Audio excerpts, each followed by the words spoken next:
They did a seismic survey around the Sphinx, and they identified a very large geometrical chamber, about 15 feet beneath the forepaws of the Sphinx.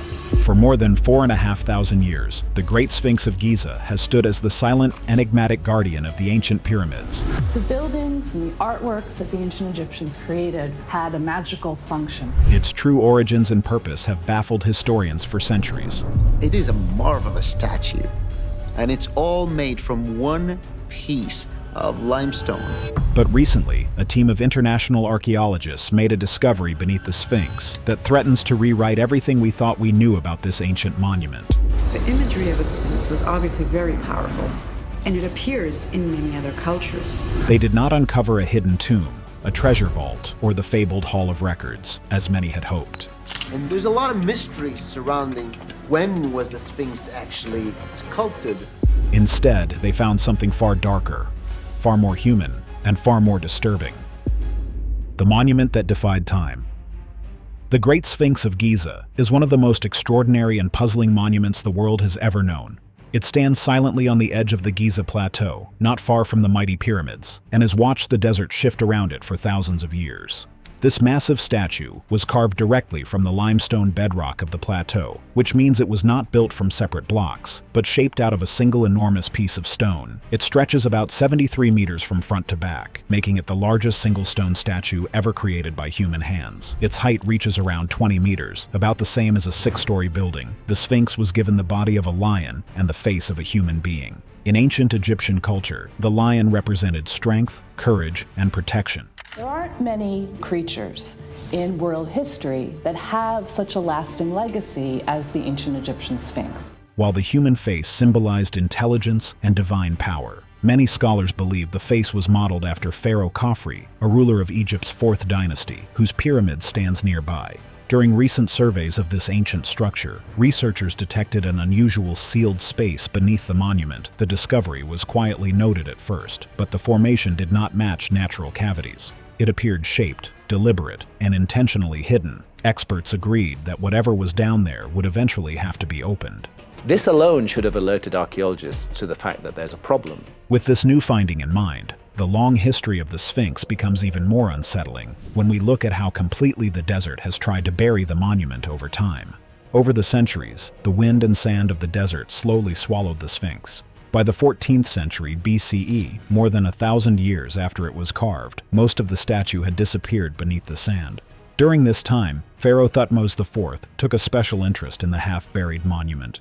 Between the Sphinx's front paws, he placed a tall granite stela, which is a large stone slab inscribed with writing. On this stela, he recorded a dream he claimed to have experienced. King Thutmose IV comes in the New Kingdom, which we believe is more than 1,000 years after the time the Sphinx was sculpted. He made this stela to tell his story. In his dream, the Sphinx spoke to him, telling him that if he cleared away the sand covering its body, he would be rewarded with the throne of Egypt inspired by this vision. The Sphinx spoke to him and said that if he would uncover the Sphinx from the burial in sand, he would then end up as Pharaoh. Thutmose IV ordered the sands removed, and he later became Pharaoh, just as the dream had promised. This inscription, known today as the Dream Stela, is one of the most famous records from ancient Egypt. It shows that even by Thutmose's time, the Sphinx was already ancient and shrouded in mystery. The Egyptians of his era no longer knew who had built it, or what its original purpose had been. In later centuries, other rulers also turned their attention to the Sphinx. Pharaoh Ramesses II and the later kings of the Ptolemaic dynasty carried out repairs and restorations to preserve the statue. They patched damaged areas and recarved worn parts of the stone. Their efforts show that the Sphinx continued to hold great importance, even though its original meaning and history had already been lost to time. No one has understood exactly what it means, because for literally thousands of years, the Sphinx was buried up to its neck in sand. Each restoration was an attempt to keep the monument alive, yet each one also reflected how much of its true story had faded from memory. The desert winds continued to wear away the stone, and layer by layer, the sands once again began to rise around it. When Napoleon Bonaparte and his army arrived in Egypt in 1798, the Sphinx was buried in sand up to its neck, with only its head and part of its shoulders visible. Napoleon brought with him a team of scientists and scholars who were fascinated by Egypt's ancient wonders. You might think, what has Napoleon got to do with Egypt and the Sphinx? Well, in fact, Napoleon led an invasion of Egypt in 1798. They carefully recorded what they could see of the Sphinx, but much of the body remained hidden during the 19th and early 20th centuries. Several modern archaeologists and explorers undertook excavations to uncover the Sphinx fully. Thanks to their careful work, the entire body of the Sphinx was finally exposed, allowing the world to see the full scale and shape of this monumental statue for the first time in centuries. Early exploration and restoration efforts. In 1817, the Italian explorer Giovanni Battista Caviglia carried out one of the first organized excavations around the Sphinx. Caviglia gathered a team of workers and began the challenging task of clearing away the sand. His goal was to reveal the statue's full body and to understand how it was built. After months of hard labor, his team succeeded in uncovering the Sphinx's chest and front paws. It wasn't until the 1920s that a team of archaeologists succeeded in unearthing the Sphinx from the desert sands. For the first time in many centuries, people could see details that had not been visible since ancient times. However, the desert winds soon undid much of his work. Within a short time, the sand returned, covering large sections of the statue once again. Although this excavation did not have lasting physical results, it marked the beginning of a new era of archaeological interest in the Sphinx. In 1853, several decades later, the French archaeologist Auguste Mariette made another significant discovery in the same area. While studying the base of the Sphinx, he unearthed parts of an ancient stone building now known as the Sphinx Temple. This structure lies directly in front of the monument and is built from enormous limestone blocks that were carefully cut and fitted together. Scholars believe this temple served a ritual or ceremonial purpose connected to the Sphinx itself. Mariette's findings helped establish the idea that the Sphinx was not an isolated statue, but part of a larger sacred complex that may have been used for religious ceremonies honoring the sun god or the pharaoh. By 1887, another French Egyptologist named Gaston Maspero continued the study of the site. Maspero conducted careful surveys and took detailed notes on the structure and surrounding terrain. During his observations, he noticed several openings, cracks, and unusual fissures around the base of the Sphinx. These details caught his attention because they suggested that the monument might not be a solid piece of stone, as many people believed at the time. Maspero proposed that there could be hidden spaces or chambers inside or beneath the Sphinx. His records raised new questions about what might lie below the statue's surface, inspiring later researchers to look deeper. The most ambitious and thorough work came a few decades later, between 1925 and 1936, when Émile Barrès, a French engineer and archaeologist, took charge of a massive restoration and excavation project. Barrès was determined to uncover every part of the Sphinx and to stabilize the monument after centuries of damage from wind, sand, and neglect.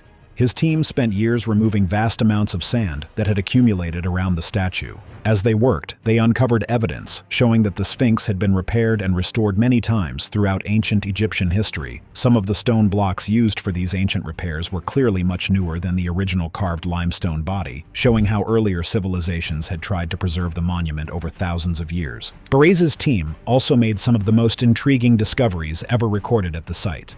During their excavation, they found a series of tunnels and passageways carved directly into the limestone bedrock around and beneath the Sphinx. Some of these tunnels were short and seemed to end abruptly, while others were blocked by thick masonry that prevented further exploration. These blocked areas hinted at the possibility of deeper, hidden chambers that had not yet been reached. And took us down, going into the earth, a long tunnel, this deep tunnel passageway.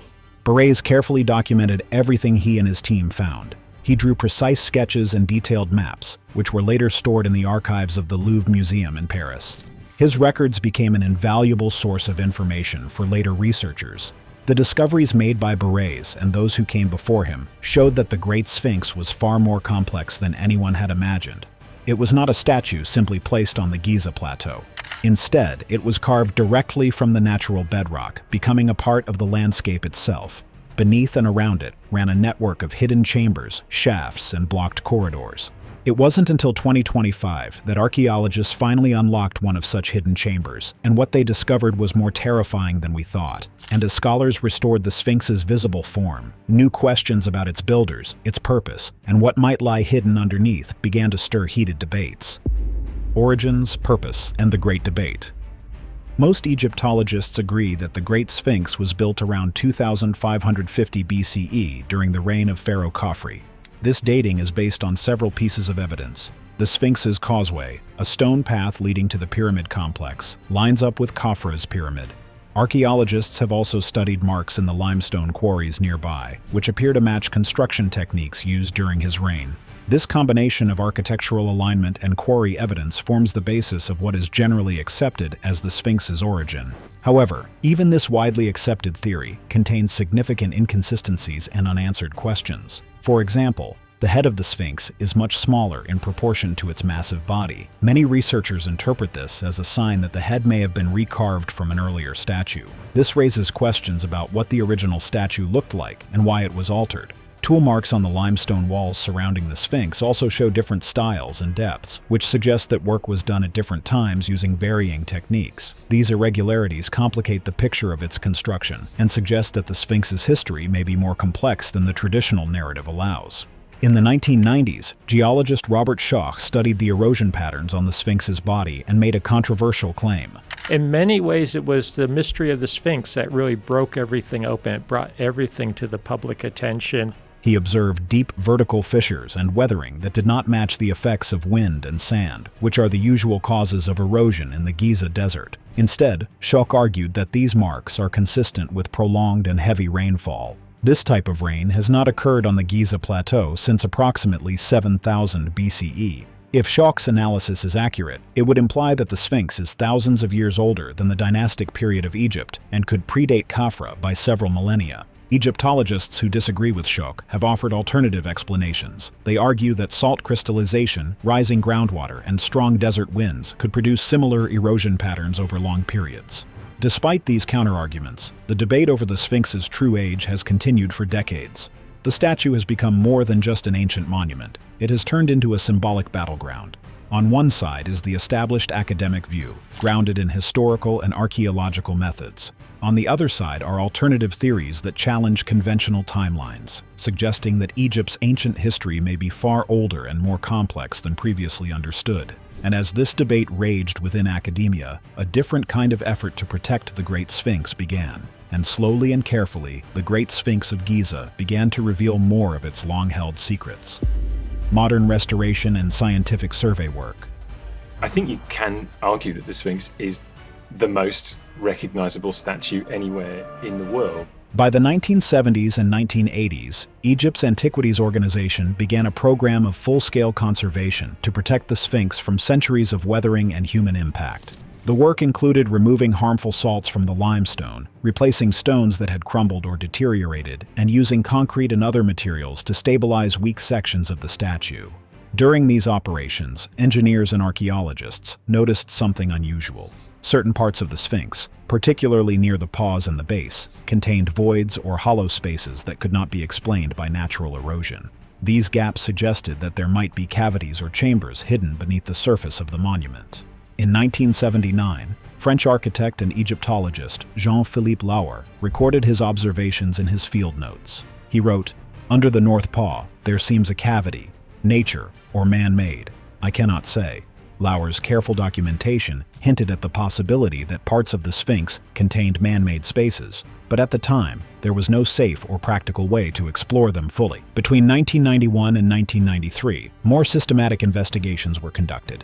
Teams from Boston University and the Association for Research and Enlightenment, often abbreviated as ARE, carried out seismic surveys and ground-penetrating radar scans around and beneath the Sphinx. These techniques allowed scientists to detect changes in the density and composition of the rock without physically excavating it. The results, although only partially published, revealed what researchers described as subsurface anomalies. These were shapes and formations beneath the Sphinx that appeared to be geometric and organized, unlike the random cracks and fissures that occur naturally in limestone. In other words, the scans suggested that someone may have carved structures or chambers into the bedrock at some point in history. Egyptian authorities, however, were cautious about these findings. They suggested that the anomalies could be caused by equipment interference, natural geological variations, or other explainable factors. As a result, the scientific community's interest remained largely speculative. Whispers spread among archaeologists and researchers that something significant might exist beneath the Sphinx, but politics, logistical difficulties, and concerns about preserving the monument kept full-scale investigations off limits. This long period of uncertainty lasted until 2024, when advances in non-invasive imaging technology and AI-driven sonar mapping finally allowed scientists to look beneath the Sphinx without lifting a single stone, and what they saw was more terrifying than we thought. The 2024-2025 Scanning Project.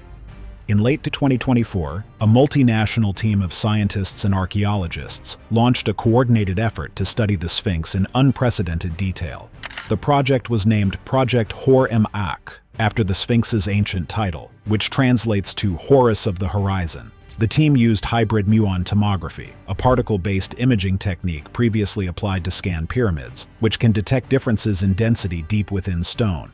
They also employed quantum resonance radar, a method capable of penetrating limestone to reveal hidden chambers, and seismic echo mapping, which interprets reflected sound waves to identify voids or unusual formations beneath the surface. By integrating these techniques, the team produced the most detailed three-dimensional subsurface model of the Sphinx ever created. By the middle of 2025, the analysis of the data revealed a striking anomaly. Beneath the Sphinx's forepaws, the imaging indicated a rectangular void measuring approximately 12 meters in length and 5 meters in width. The space appeared entirely sealed beneath layers of limestone and sediment that had remained undisturbed for centuries.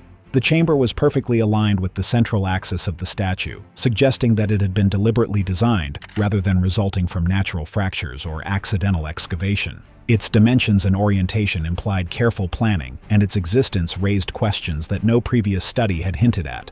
The discovery sent waves of excitement through Cairo's Supreme Council of Antiquities.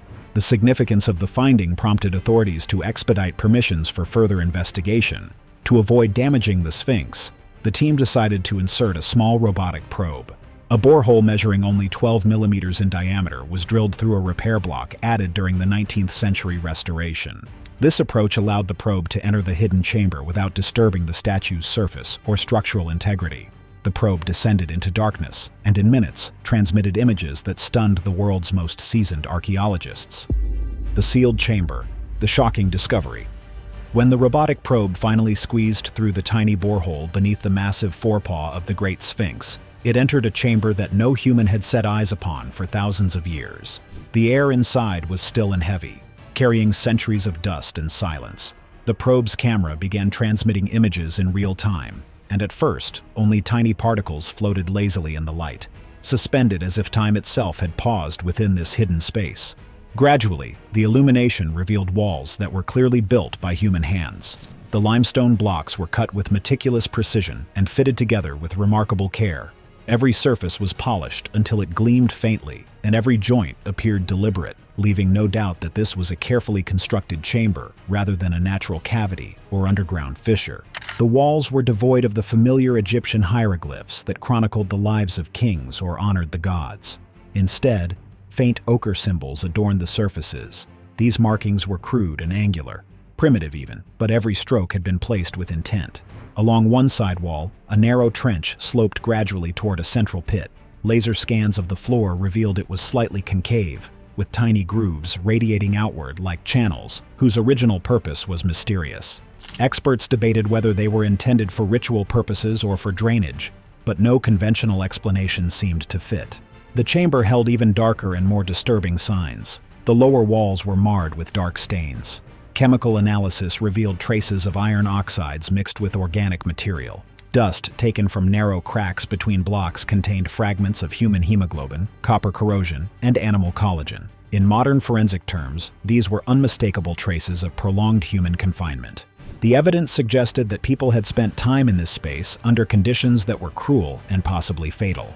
Along the side walls were 12 shallow sockets, positioned at roughly knee height. They appeared in perfectly symmetrical pairs, forming a precise pattern that strongly suggested the attachment of shackles or wooden beams. Every detail indicated that this chamber had been designed with one specific purpose: to restrain and punish human beings.